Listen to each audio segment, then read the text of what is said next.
altar at tambong kalikasan. Mabuti ang lahat ng ginawa, pinagyaman at pinagpala. Ang tao'y kanyang nilalang, kalarawan at kawangis niya. At kahit hindi naging tapat, ay kanya pa ring minahal. Halina tayong lahat ay umawi, sa Panginoon tayo ay magpuri, pagkat ating nakita ang dakilang pag-ibig ng Diyos. Sa ngalan ng Ama at ng Anak at ng Espiritu Santo. Amen. Sumainyo ang Panginoon. At sumayo rin. Gunitain po natin kaisa ng buong simbahan si Santa Teresa ng Avila, dalaga at pantas ng simbahan. Hilingin natin ang panalangin niya at upang tayo maging marapat, halina't magsisimula para sa ating mga kasalanan.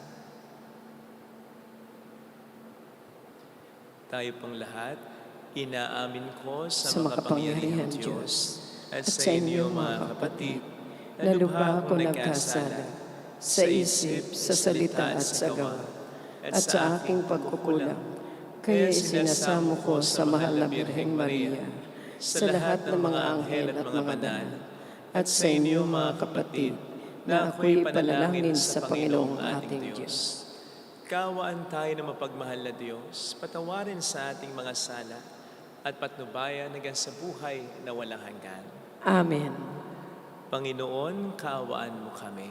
Panginoon, kaawaan mo kami. Kristo, kaawaan mo kami. Kristo, kaawaan mo kami. Panginoon, kaawaan mo kami. Panginoon, kaawaan mo kami. Iumuko tayo, maaaring ibulong sa Panginoon ang ating intensyon. Magdasal natin ng mga OFW, mga tumutulong sa atin, ang mga may sakit. Pagdasal din natin ang kaligtasan at kaayusan na sana sa ating bayan. Manalangin tayo. Ama naming makapangyarihan, ang iyong Espiritu ay siyang nagbunsod kay Santa Teresa upang magpamalas ng landas ng dapat kamting kaganapan ng sambayanan. Pagkaloob mong kami ay laging magsalo sa itinuro niyang galing sa iyo at mag-alap sa hangaring maging tagapagtaglay ng tunay na kabanalan mo. Sa pamamagitan ni Jesucristo kasama ng Espiritu Santo magpa sa walang hanggan. Amen.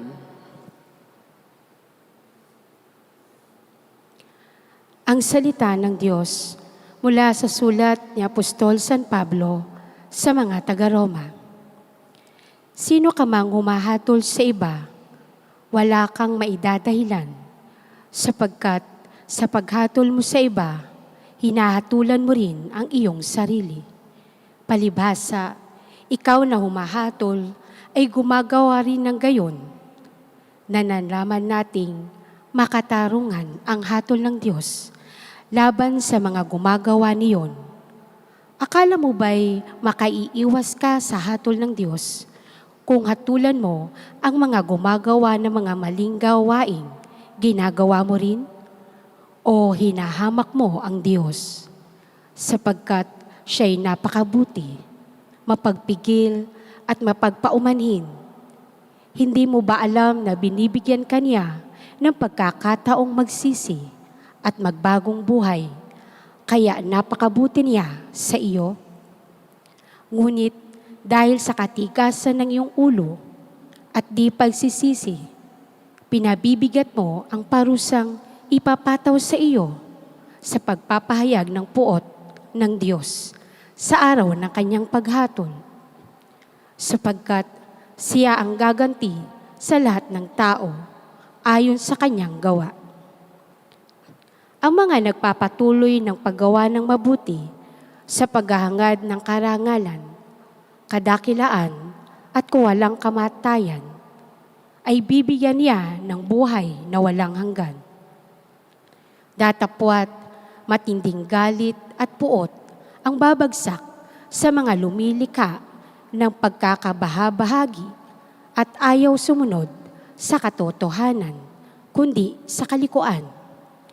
Paghihirap at kapighatian ang daranasin ng bawat gumagawa ng masama. Una, ang mga Hudyo at gayon din ang mga Griego.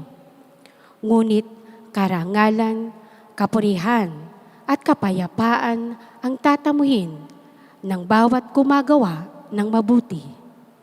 Una, ang mga Hudyo at gayon din ang mga Griego. Sapagkat ang Diyos ay di nagtatangi. Ang salita ng Diyos. Salamat sa Diyos. Ang Diyos ay may gantimpala sa may mabubuting gawa. Ang Diyos ay may gantimpala sa may mabubuting gawa. Sa Diyos lamang ako tanging umaasa. Ang kaligtasay nagbubuhat sa Kanya. Tanging Siya lamang ang tagapagligtas, tagapagtanggol ko at aking kalasag. Ang Aking Diyos, ng tagumpay sa lahat ng oras. ang Diyos ay may gantimpala sa may mabubuting gawa. Tanging sa Diyos lang ako umaasa. Ang aking pag-asay tanging nasa Kanya. Tanging Siya lamang ang tagapagligtas, tagapagtanggol ko at aking kalasag. Akin ang tagumpay sa lahat ng oras. Ang Diyos ay gantimpala sa may mabubuting gawa. Mga kababayan, sa lahat ng oras, magtiwala sa Diyos, sa Kanya ilagak. Ang inyong pasaning ngayoy dinaranas, siya ang kublihang sa ati lulunas. Ang Diyos ay gantimpala sa atin may mabubuting gawa.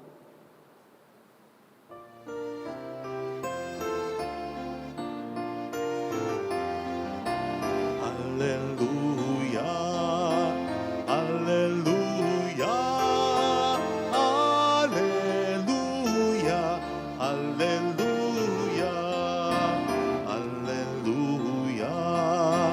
hallelujah, hallelujah, hallelujah, hallelujah. Sumainyo ang Panginoon.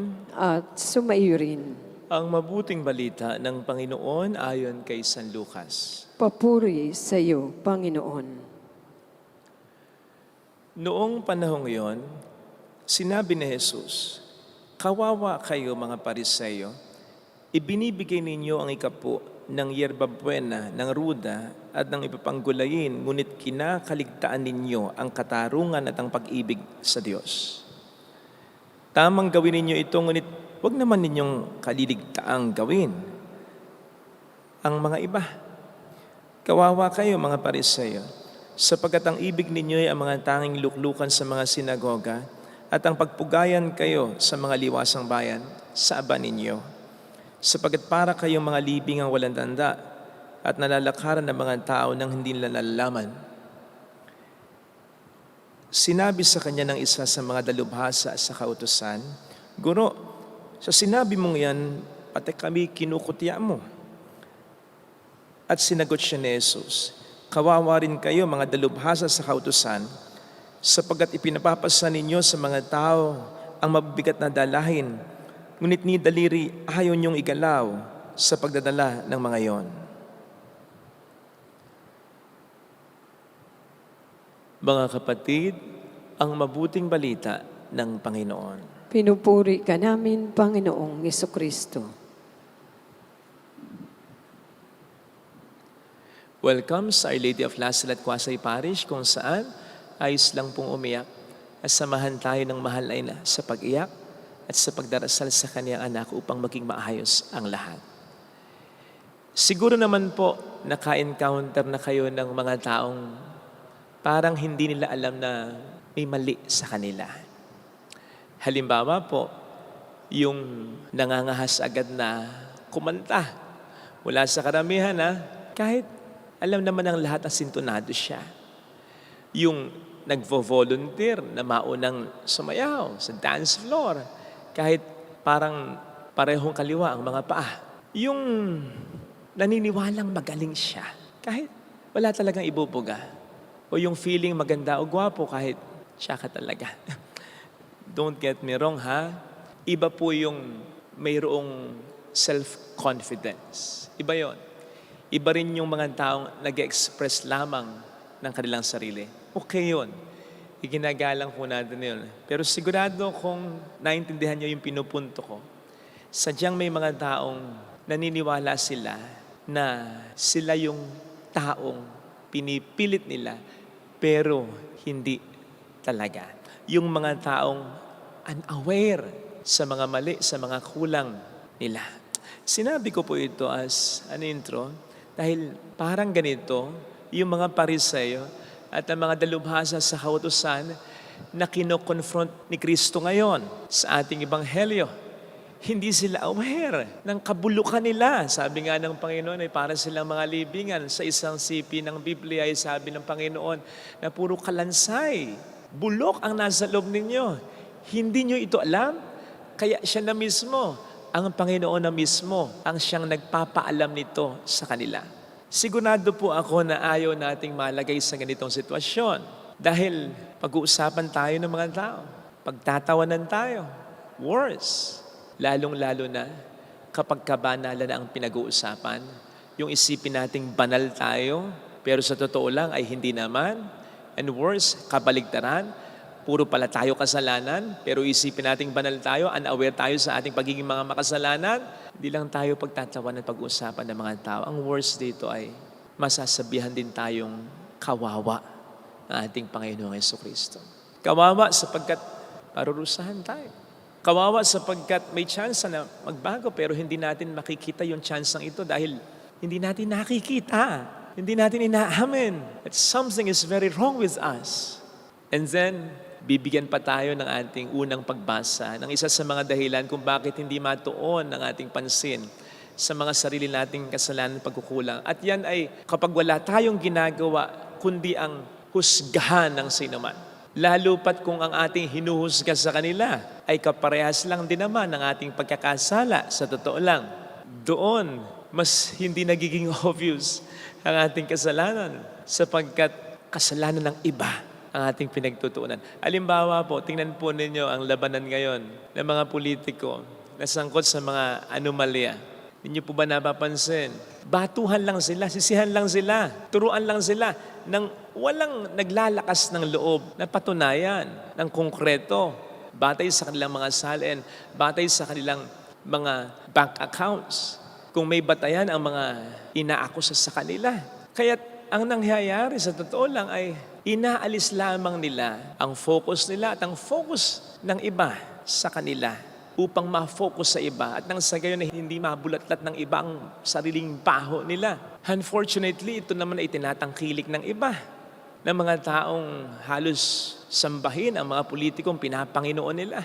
Kasama na dito yung pagpapopogi at pagpapaganda ng ilang ding mga politiko na alam din natin may kinasasangkutan din akaso. And then what? Sisigaw tayo ng ayaw natin ng korap? Sisigaw tayo ng ayaw na natin ng ganitong sistema? Kasi nakafocus lamang tayo sa pagkakamali ng iba, hindi natin nakikita na tayo rin ay may partisipasyon talaga. Kaya nga po gustong-gusto ko yung binasa natin para sa ating panalangan ng bayan itong nakaraang linggo, yung National Cry for Mercy and Renewal. Sapagkat dito sa dokumentong ipinalabas ng simbahan, inaamin natin ang ating partisipasyon, maliit o malaki man sa nangyayari ngayong katiwalian. Nandiyan binanggit yung pag-aabot natin ng lagay sa mga fixers o sa mga pulis trafiko. Binanggit din yung pagniniwala natin at pagpapalaganap natin ng mga peking balita. Binanggit din, ito yung gustong-gusto ko pagtanggap ng donasyon sa mga mandarambong o sa mga questionable ang reputasyon. Gustong-gusto ko ito sapagkat marami ang nagkakamali dito. Na sana'y tigilan na talaga. Tigilan ng humingi ng donasyon sa mga alam nating questionable ang karakter at reputasyon. Nandun ding binanggit yung pananahimik sa katiwalian. Yung mga hindi nagre-react dyan kasi ayaw ng sakit ng ulo, ayaw ng stress. Pero anong sabi ng Panginoon, di ba? Wala dapat neutral ground. Ang hindi panig sa kanya ay laban sa kanya. Dapat maging obvious kung nasa saan ka. Wala ka namang kakampihang kandidato, hindi mo kinakailangan gawin yun. Kailangan lang kampihan natin ng katotohanan. So that's it. Kaya gusto ko yung dokumento Kasi inaamin natin dito na makasalanan din tayo. In as much as kung gusto talaga nating magkaroon ng totoong pagbabago sa bayan natin, dapat lahat tayo magbago. Kaya national cry for mercy and renewal. Hindi lamang tayo sama-samang nagkokondena sa katiwalian. Sama-sama rin natin sinasabi na lahat tayo in one way or another ay makasalanan. Kaya lahat tayo dapat magbago upang ang totoong pagbabago ay ating maranasan. Ang pag-focus po kasi sa kamalian ng iba ay pwedeng makapagpabulag sa sariling pagkakamali natin At yan po ang wina-warning sa atin ni St. Paul sa ating unang pagbasa. Naalala ko po may kwento tungkol sa mag-asawang kumain sa labas. Pagkatapos ay umuwi na nga po sila on their way home, medyo malayo na sa restaurant kung saan sila kumain mag-asawa. Biglang na-realize ni Miss na nawawala yung wallet niya. And so, nag-U-turn si Mr. Pero mula noon, kinundina na niya yung pagkakamali ng Miss. Bakit naman kasi? Ilalabas mo pa yung wallet mo Pwede namang pagtingin mo sa wallet mo lagay mo na sa bulsa mo, kaya sa bag mo. Hindi naman ikaw nagbayad, ako. Ewan ko ba naman sa iyo? Napakaburaraan mo. At marami pang iba. Hanggang sa makarating na nga po sila dun sa restaurant na kinainan nila, mabilis na bumaba si Mrs. Pero hindi pa siya nakalalayo. Tinawag na agad siya ng kanyang mister. Pero this time, wala na yung galit. May tono na ng lambing. Ani? Kasi ang sabi, dumaan ka na rin sa may CR ha. Kasi naiwan ko rin pala ang wallet ko doon. Pakikuha na lang. Sorry. Kita nyo na. Kung hindi siya naging masyadong focus sa pagkakamali ng misis niya, malamang naisip din niya agad na nawawala din yung wallet niya. At ito po ang iwasan natin sapagkat ito ang gusto ng demonyo. Ito kasi ang magpapalubog sa atin sa pagkakasala kapag na-focus lang tayo sa pagkakamali ng iba. Hindi po natin sinasabi dito na huwag na natin i-call out ang pagkakamali ng ibang tao. Huwag na natin kondinahin ang pagkakamali ng iba. Hindi. Kahit ang ating Panginoon ay kinall out, kinondena ang pagkakamali ng iba. Ang sinasabi ko, tingnan muna din natin.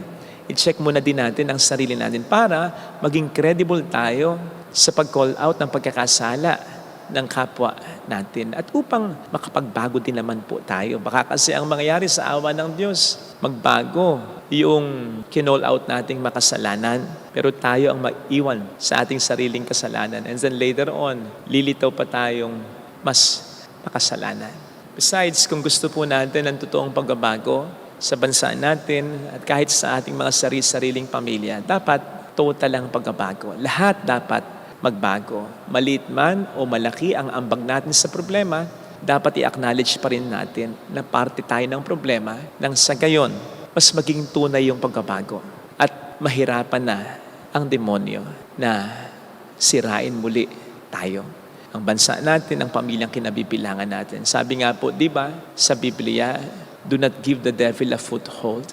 Sa Tagalog, sinasabi natin, huwag nating bibigyan ng butas. Kasi kapag nakakita ng kahit konting butas o dahilan ng Diablo para guluhin tayo, he will take advantage of that.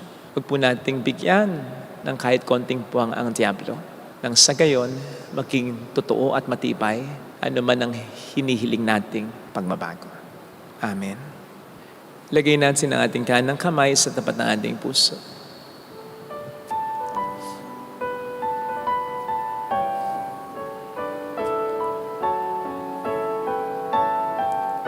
Awitin natin. Alam kong may magagawa ang Diyos.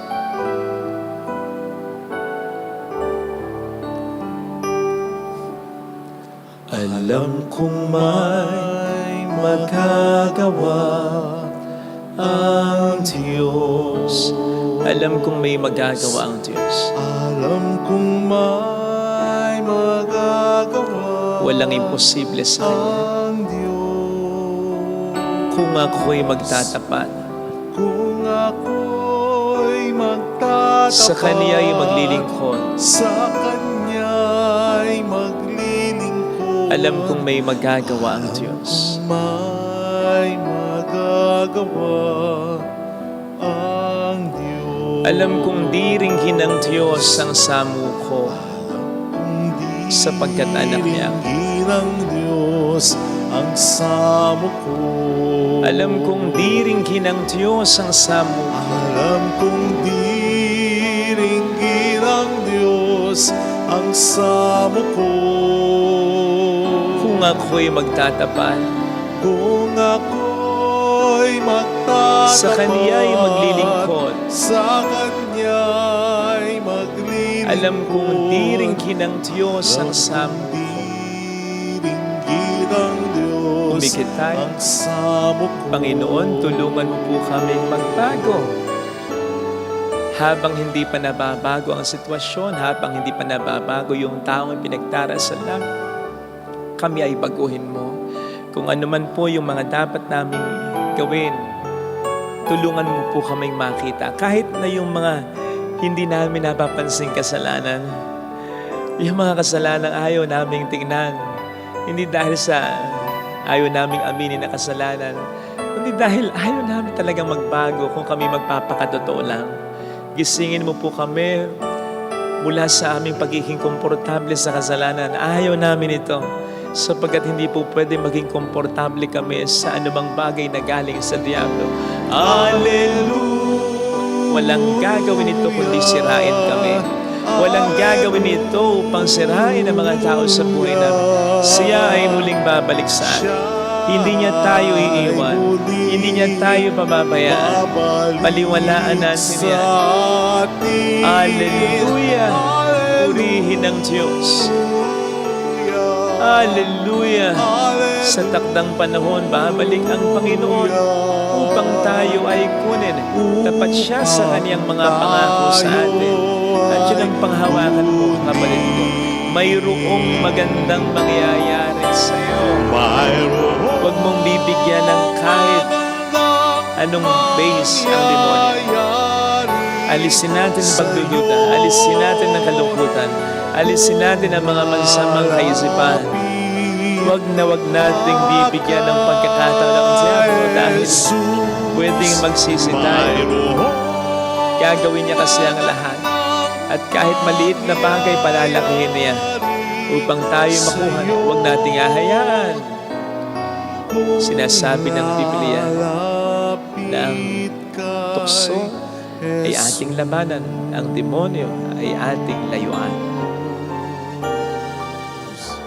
Papuri sa Ama at sa Anak sa Espiritu Santo. Kaparanan sa unang-una, ngayon at magpakailanman at magpasawalang hanggan. Amen. Pag-aalay.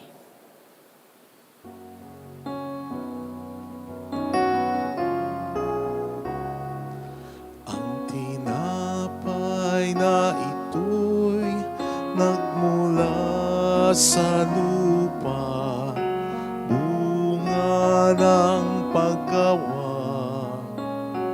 Kunin mo upang maging pagkain nagdudulot ng buhay. Ang maihahandog sa'yo, Panginoon, ay tinapay at alak mula sa aming kamay. Sa iyong kabutihan aming ialay. Ang tinapay at alak sa gisag ng aming buhay. Manalangin tayo, pang ating handog ay maging kalugod-lugod sa Diyos Amang makapangyarihan. Tanggapin nawa ng Panginoon itong paghain sa iyong mga kamay, sa kapurihan niya at karangalan sa ating kapakinabangan, at sa buong sambayanan niyang banal. Ama naming lumikha, kalugdan mo ang aming mga alay sa iyong kadakilaan na pinaghahandugan ni Santa Teresa ng paglilingkod niyang iyong kinasihan sa pamamagitan ni Jesucristo. Kasama ang Espiritu Santo magpasa walang hanggan. Amen. Sumayin niyo po ang Panginoon. At sumaiyo rin, Taas sa Diyos ang inyong puso at diwa. itinaas na namin sa Panginoon. Pasalamatan ang Panginoong ating Diyos. Marapat na siya ay pasalamatan. Ama naming makapangyarihan, tunay ngang marapat na ikaw ay pasalamatan. Ngayon kinagalgalak naming may mga banal na tao na nagtalaga ng sarili sa anak mong si Heso Kristo upang ipamalas nila ang paghahari mo at maakit ang kapwa na manalig sa iyo. Ngayon sa amin ibinibigay ng iyong anak na minamahal ang kabanalang iyong taglay at hangad mong kamti ng tanan.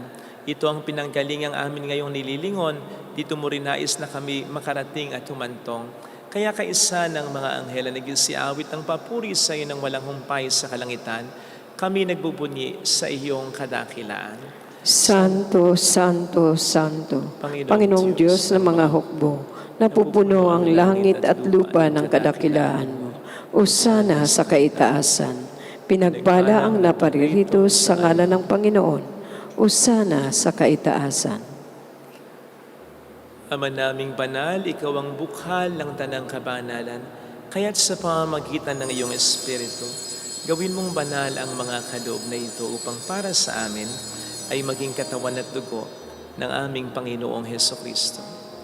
Bago niya pinagtiis ang kusang loob na maging handog, hinawakan niya ang tinapay, pinasalamatan kaniya, pinaghati-hati niya iyon, niabot sa kaniyang mga alagad at sinabi, "Tanggapin ninyong lahat ito at kanin. Ito ang aking katawan na ihahandog para sa inyo."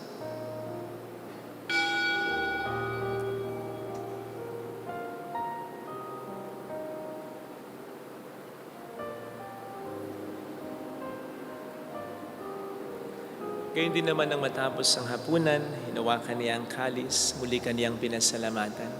Iniabot niya ang kalis sa kaniyang mga alagad at sinabi, "Tanggapin ninyong lahat ito at inumin. Ito ang kalis ng aking dugo ng bago't walang hanggang tipan.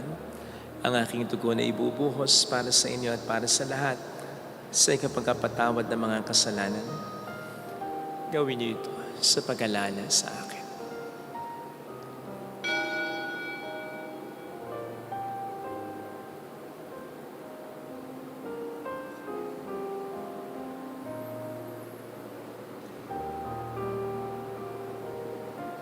Ipagbunyi natin ang misteryo ng ating pananampalataya. Si Kristo'y namatay, si Kristo'y nabuhay, si Kristo'y babalik sa wakas ng panahon. Ama, ginagawa namin ngayon ang pag-alaala sa pagkamatay at muling pagkabuhay ng iyong anak. Kaya inialay namin sa iyong tinapay ng buhay at ang kalis ng kaligtasan. Kami nagpapasalamat dahil kami iyong minarapat at tumayo sa harap mo para maglingkod sa iyo. Sinasamo namin kami na magsasalo sa katawan at dugo ni Kristo ay mabuklod sa pagkakaisa sa pamamagitan ng Espiritu Santo. Ama, lingapin mo ang iyong simbahang laganap sa buong daigdig. Puspusin mo kami sa pag-ibig. Kaisa ni Leon na aming Papa, ni Dennis na aming Obispo at ang Tanang Kaparian. Alalahanin mo po ang mga kapatid naming nahimlay nang may pag-asang sila'y muling mabubuhay, lalo na po ang aming mga ipagdarasal. Saglit nating ipagdasal ang ating mga minamahal na yumao. Kaawaan mo sila at patuloyin sa iyong kaliwanagan. Kaawaan mo at paging tapatin kaming lahat na makasalo sa iyong buhay na walang wakas. Kaisa ang mahal na Birhen ng Lasalet, ang ina ng Diyos, San Jose ang kabiyak ng kanyang puso, lahat ng mga banal na namuhay dito sa daigdig ng kalugod-lugod sa iyo, may pagdiwang naman namin ang pagupuri sa ikararangal mo sa pamamagitan ng iyong anak na aming Panginoong Jesucristo. Sa pamamagitan ni Kristo, kasama niya at sa Kanya, ang lahat ng parangal papuri ay sa iyo, Diyos amang makapangyarihan, kasama ang Espiritu Santo, magpasawalang hanggan.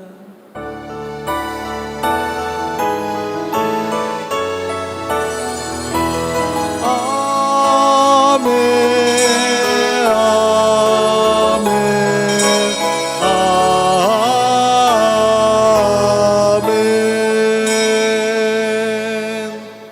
Tumawag tayo sa Ama.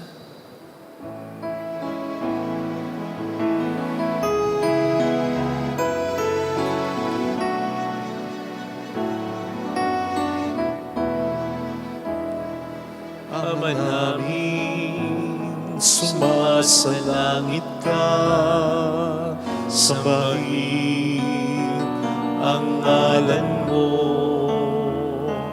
mapasamin ang kaharian mo, sundin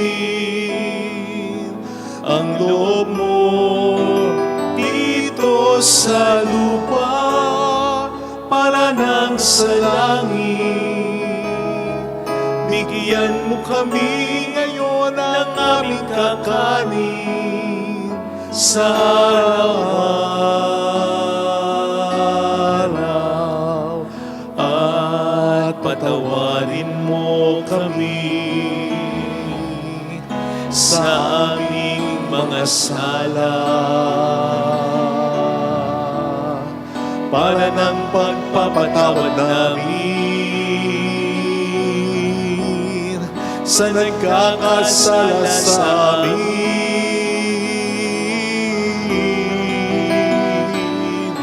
At huwag mo kaming ipahintulot sa tukso, at iadya mo kami sa lahat ng masama.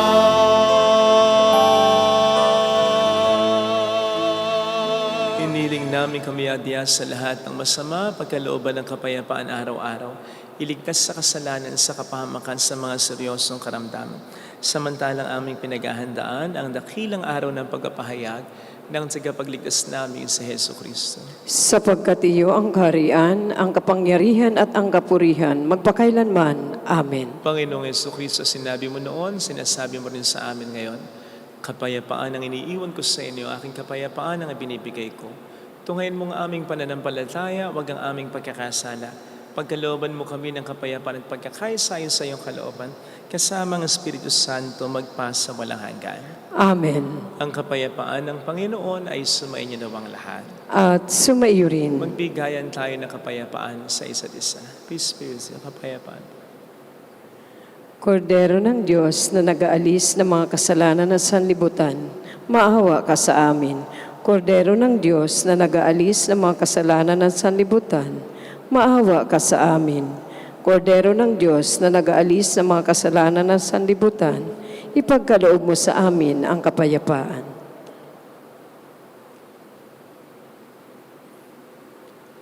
Narito sa harap natin ng Panginoon ang ating buhay at kaligtasan. Mapalad tayong inaanyayahan. Panginoon, hindi ako karapat-dapat na magpatuloy sa iyo, ngunit sa isang salita mo lamang ay gagaling na ako.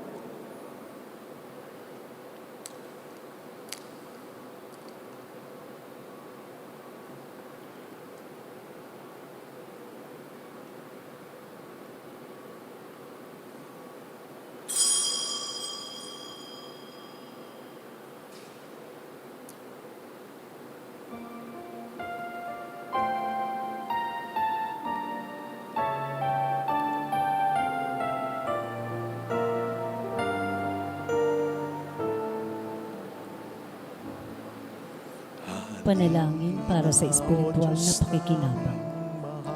Panginoong Hesus, ako ay naniniwala na ikaw ay nasa kabanal-banalang sakramento.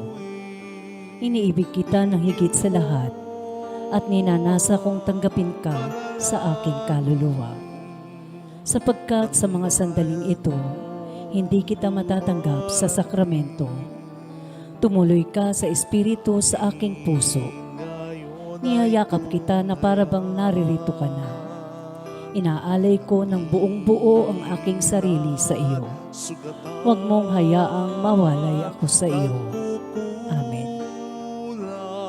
Sa pag-ibig at biyayang minamahal, halina aming Ama, isugo mo ang Espiritu na kami ay matulad sa iyong anak na si Jesus. Halina, aming Ama, isugo mo ang Espiritu nang kami ay matulad sa iyong anak na si Jesus. Nang kami ay matulad sa iyong anak na si Jesus.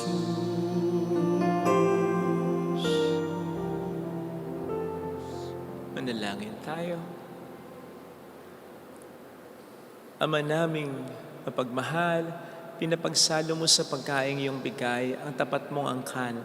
Gawin mong alinsunod sa halimbawa ni Santa Teresa. Kami laging masayang makaawit ng pag-ibig mong walang maliw kailanman sa pamamagitan ni Jesucristo, kasama ng Espiritu Santo magpasa walang hanggan. Amen. Holy God, Holy Mighty One, Holy Immortal One. Have mercy on us and on the whole world. Holy God, Holy Mighty One, Holy Immortal One. Have mercy on us and on the whole world. Holy God, Holy Mighty One, Holy Immortal One. Have mercy on us and on the whole world. Jesus, King of Mercy, We trust in you. alalahanin, Alalahanin o mahal na Birhen ng Lazaret, ina ng pag-asa. Ikaw ang nagpapaalala sa amin magbalik loob sa Ama. Ito ang nagpapatunay na ang kagandahan loob mo'y nanatiling busilak. Sa pag-aaruga mo sa amin, tungkulin mo'y tinupad. Sa paanan ni Kristo, itinurin mo kami mga tunay mong anak. Kaya ninais mong ni Isay huwag mapahamak, maging sa iyong walang tigil na pananalangin pati luhay pumatak. Huwag naman mawala ng saysay ang iyong paghihirap. Hiling nawa namin sa iyo, o aming inang liyag, na matapos ang pakikibaka namin sa mundong ito, at sa pananatili namin tapat kay Kristo, sa kapurihan mo'y makibahagi kaming ganap, upang kung nasaan ka ngayon ay maparoon din kaming lahat, at ang kaganapan ng kaluwalhatian ng Diyos Amay, tuluyang matupad siya'y nawa. Labinan ng Lazaret, nagkapagkasundo ng mga makasalanan. Ipanalangin mong walang patid, kami mga dumudulog sa iyo. Maraming salamat po sa inyong pakikisa at sa mga tulong na binibigay po ninyo, nagiging dahilan para makatulong din po tayo sa iba. Maraming pong salamat. Tuwing gabi po, alas 8 ng gabi, 8:15, either 8, 8:15, yun po, nagkakaroon tayo ng pagdarasal ng Santo Rosario. Sana po, magkasama-sama po tayo. Salamat po. Sumayin niyo ang Panginoon. At sumaiyo rin. Palain kayo kasama ang ating pamilya ng mapagmahal na Diyos, ng Ama at ng Anak, ng Espiritu Santo. Amen. Umayo tayo sa kapayapaan ni Kristo. Salamat sa Diyos. Salamat din.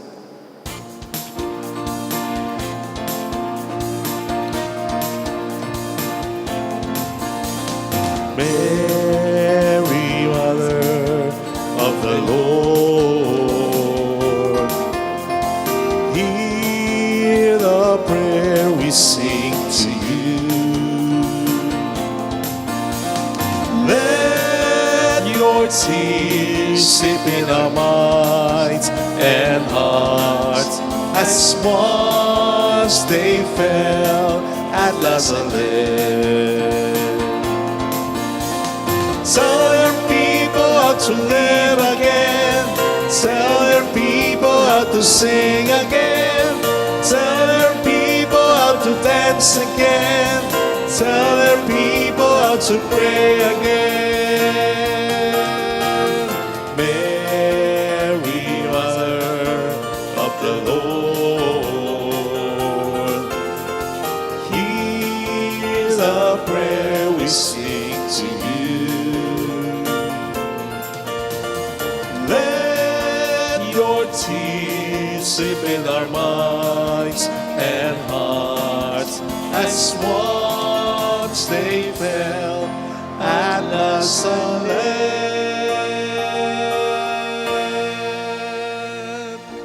Salamat.